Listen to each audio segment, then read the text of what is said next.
El día que Lázaro Cárdenas asumió la presidencia de la República, le dio fin al maximato e instauró una nueva etapa en el país llamada cardenismo, que abarcó de 1934 a 1940.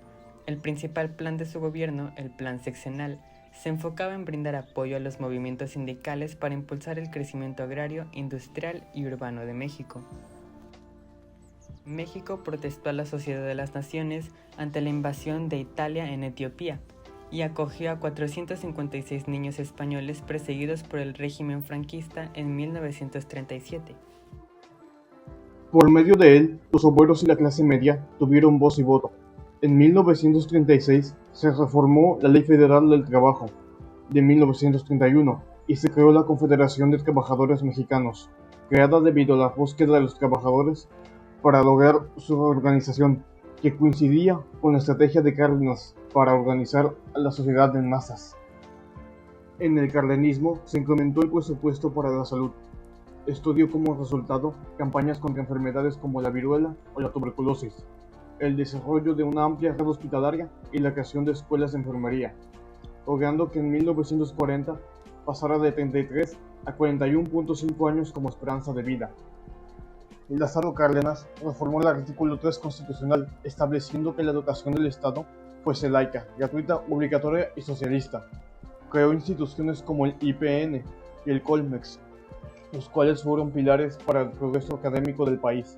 También transformó el castillo de Chapultepec en el Museo Nacional de Historia, trasladando la Casa Presidencial a Los Pinos. Lázaro Cárdenas fue el primer presidente en reconocer la especificidad cultural de los indígenas, abriendo las primeras escuelas indígenas bilingües. Cárdenas dio paso a las instituciones cercanas a los intereses de los pueblos indígenas, tales como el Departamento de Asuntos Indígenas, mostrando el profundo interés del presidente por el mejoramiento de estos grupos.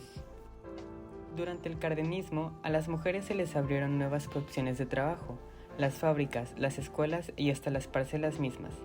El Estado se comprometió a mejorar su situación dentro de la sociedad desigual en la que vivían, siempre y cuando ellas participaran activa y comprometidamente en la sociedad.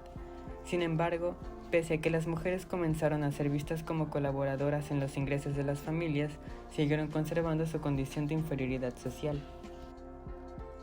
Se desarrolló el muralismo mexicano, que se convirtió en uno de los géneros artísticos más distintivos de Latinoamérica. Algunos de sus artistas más destacados fueron David Alfaro Siqueiros, José Clemente Orozco, Diego Rivera y Rufino Tamayo. Surgieron nuevos géneros literarios, como la novela, la revolución, poemas estridentistas y obras contemporáneas.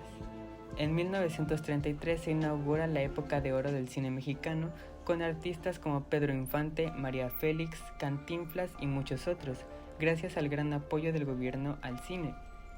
La radio fue un gran instrumento para la difusión de educación y cultura. El Estado contó con su propia estación de radio y en 1937 se fundó la Hora Nacional. Se favoreció la comunicación y el comercio con la construcción de nuevas carreteras y retomando el control de las redes ferroviarias. En el sexenio cardenista se atendió y reivindicó los derechos de los campesinos a través del reparto agrario de más de 20 millones de hectáreas, en beneficio de ellos.